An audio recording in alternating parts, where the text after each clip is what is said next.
I can't say that I have been formally involved with the party. My first introduction to a Marxist leadership in Pakistan is when Abid Hussain Manto, very senior lawyer and a Marxist, he came to live on 4 Muzang Road, where I was living as well. He had some interest in cricket, and I would go to him and sit with him, and we'd have long chats. And I don't know whether he was trying to teach me or anything, but I think he was an excellent teacher. I mean, I don't know whether I should be telling you this, but put Mr. Manto, from each according to his needs, that thing about from each according to his ability and to each according to his needs, etc. I was introduced to this very early. I was barely 13 years old. But at that time, Marxism or communism, the Communist Party had been banned by them. The only person who could have, there were two people in Pakistan, Miraj Muhammad Khan and Tariq-ali.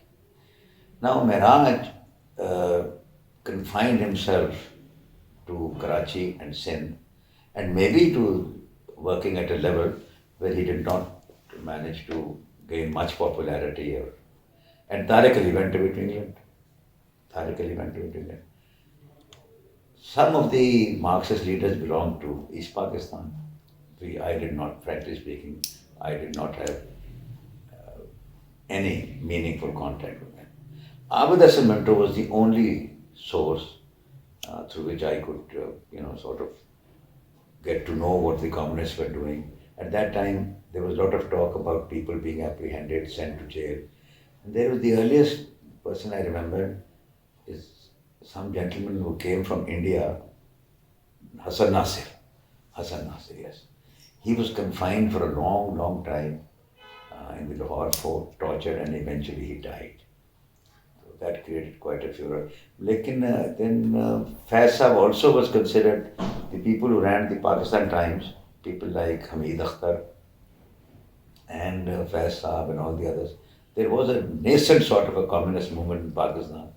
But I don't recall that after 1958, when Ayub Khan took over, there was much sting left in them.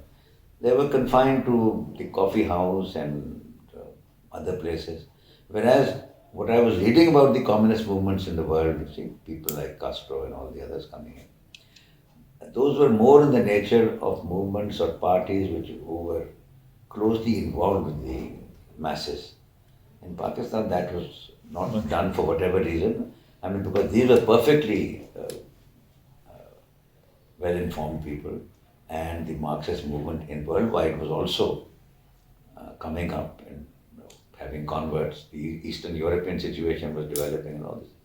Tariq-ali, I have a feeling if Tariq-ali and Miraj Muhammad Khan had both been together in Pakistan, and Miraj continued with his politics, Tariq-ali left, I think the leftist movement, the Communist Party, it could have developed. But that is what I think. I could be entirely wrong. Mm-hmm.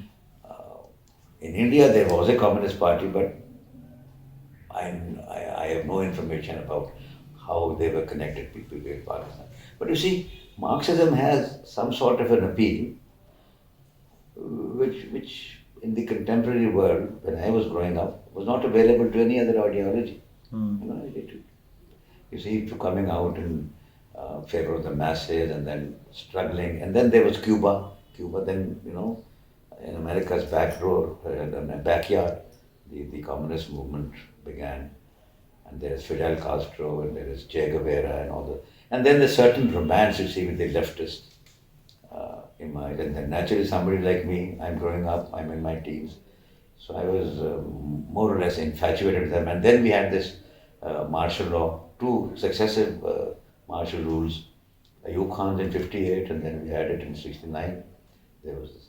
And then onto the scene, you see, maybe I've not been lucky enough. Onto the scene came Zulfiqar Ali Bhutto. Now Bhutto was no socialist. I don't think he was a socialist either. He was a social nationalist or something of the sort. But those were the years of great charismatic leaders, you see. You look at the third world. If I start recounting the names of those people, there has never been such a concentration of charisma or charismatic leadership at any time, either before that or even now. So everybody, whoever wanted to agitate from the coffee house right up to the provincial assembly, they would go there, and in the evenings there was Lord. But you see, Lahore was a difference. I must pause for a moment. Lahore was a different city then. You see, in the morning there was coffee house, party house, and Chinese lunch home. Then people would shift to Shazan, who was slightly more affluent. And then in the evening there was Lords and there was Indus. So there was a lot of, I can't, when I went to England, I tried to trace a place which was this size and which could hold so many people together and where people of progressive outlook could gather. But I didn't find any. But then with the arrival of our friend General Muhammad Ayub Khan, it just whittled away. And then in 69 and thereafter, the Muslim revolution took up, inverted commas, revolution. Muslim revolution, Islamic revolution, it took over. And by that time, although Mr. Bhutto had won the election and everything, I was inclined towards that. And maybe at some later stage, I may have become a communist or something. But then you see, Bhutto intervened. You see, you have to have lived in 1967 to appreciate Bhutto. If Bhutto comes around now, I won't even, give him a second look. If you ask me, I don't think, my experience of the left in those days is limited to Abid Hassan Manto's activities. And then at very short notice, they fell apart. Mahmood Ali Kasuri and the others, and Wali Khan and all the others, especially from West Pakistan, they became a sort of a centrist party. Abid Hassan Manto and the others, you see, they remained with Maulana Bhashani, which was the real National Awami Party, or whatever you want to call it. But they were always fighting a losing battle. They were good for drawing room talk, coffee house talk. We go and talk in Shazan. That we had a meeting yesterday and we passed a resolution. That resolution is sent to the Soviet Presidium or whatever else they want to call it. But they had no support on the ground. They came. If somebody mentions me after Kharuddin's name and tells me that he was probably elected to some legislative assembly. Me after Kharuddin was elected because he was an arrive from Lahore and he was a fabulously rich man. Give me one example of where a person, Miraj Muhammad Khan, take him, you can't have a better example. Nobody, lower middle class, was ever a candidate, either a candidate of the Communist Party or associated with it. Not even Abid Hassan Manto for that matter. But I think religion played a very large part in it. This is my own personal assessment. When I was growing up, communists and Marxists were considered to be kafirs. So I don't know. I'm in no position to formulate an opinion and then argue about it. No, I can't say anything about it. But it never made any headway. You see, in East Pakistan also, it was essentially the peasant uprising, you see, which Maulana Bhashani took along with him. I don't think that, like for example, in Kerala in India, there is a communist party. I sometimes think if Tariq-ali had not gone,